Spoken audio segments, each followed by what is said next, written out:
दोस्तों, अक्सर आप लोग सफल और असफल लोगों की तुलना करते होंगे। शायद आप ये कारण जानना चाहते हो कि उनमें आखिर ऐसा कौन-सा फ़र्क है कि एक करोड़पति बन जाता है और दूसरा जीने के ज़रूरी साधन भी नहीं जुटा पाता। जैसे खेती में जब अन्न उपजाते हैं, तो एक पूरी प्रक्रिया उसके पीछे काम करती है। वैसे ही एक सफल इंसान के पीछे भी बहुत सी बातें होती हैं। अब ज़्यादातर लोग ये मान लेंगे कि जो ज़्यादा इन्वेस्टमेंट करता है, वो सफल है या जिसके पास मैन पावर ज़्यादा है, वो ही सफल है। आपके ये अंदाज़े बिल्कुल गलत है। सफल होने के लिए सबसे पहले ज़रूरी है सफल होने की इच्छा या सिर्फ इच्छा ही नहीं, पैशन। पैशन, जहाँ हम सिर्फ अपने लक्ष्य पर नज़रें जमाए रहते हैं, ठीक उसी तरह जैसे अर्जुन ने चिड़िया की आँख पर जमाई थी। इसके बाद अगला नंबर आता है सही योजना बनाने का। आप सफलता के रास्ते में काम आने वाले सारे साधनों की लिस्ट बना लीजिए। क्या चीज़ें आपके पास है और क्या चाहिए जिन्हें जुटाना है। इस तरह प्लानिंग के बाद मैनेजमेंट करना है। बाहर से मदद नहीं मिल रही है तो निराश मत होइए। अपने तरीकों में मामूली हेर-फेर करके देखिए। वो कुल्हाड़ी वाला उदाहरण तो आपने सुना ही होगा। मोहन सालों तक रोजाना बस एक दिन में 4 पेड़ ही काट पाता था और वहीं सोहन एक ही दिन में उसका चौगुना कमा लेता था।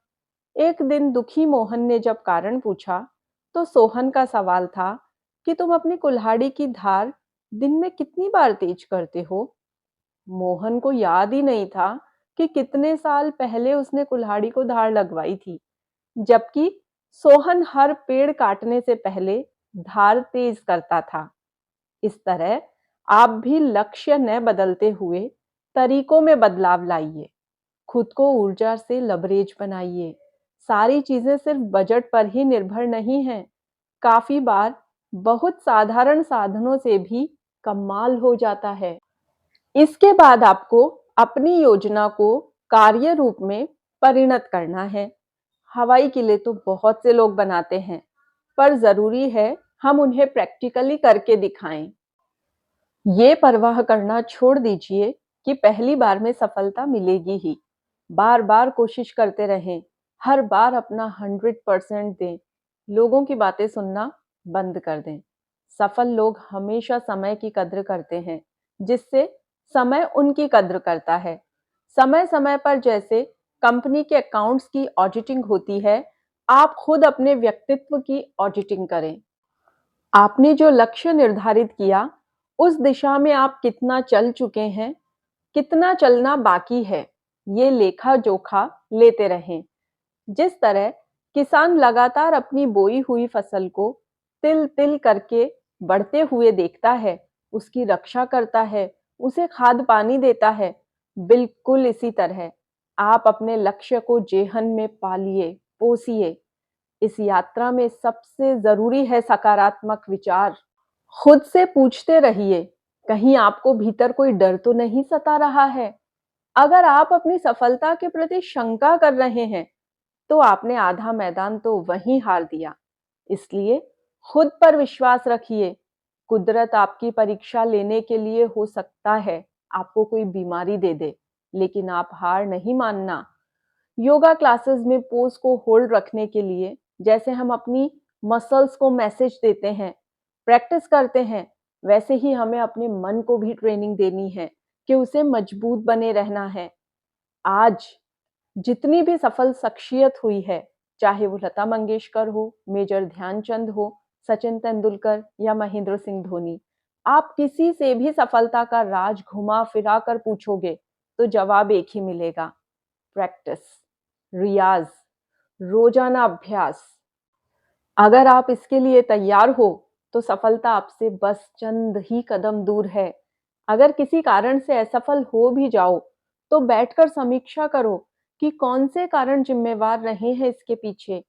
अपनी कमियों की एक लिस्ट बनाओ, फिर उन ज़रूरतों की भी लिस्ट बनाओ, जो अब आपको अपने व्यक्तित्व में विकसित करनी है। सुबह उठते ही उन ऑटो सजेशंस को याद करो। फिर हर 1 घंटे बाद खुद से कहो कि मुझे अपने लक्ष्य के प्रति समर्पित रहना है।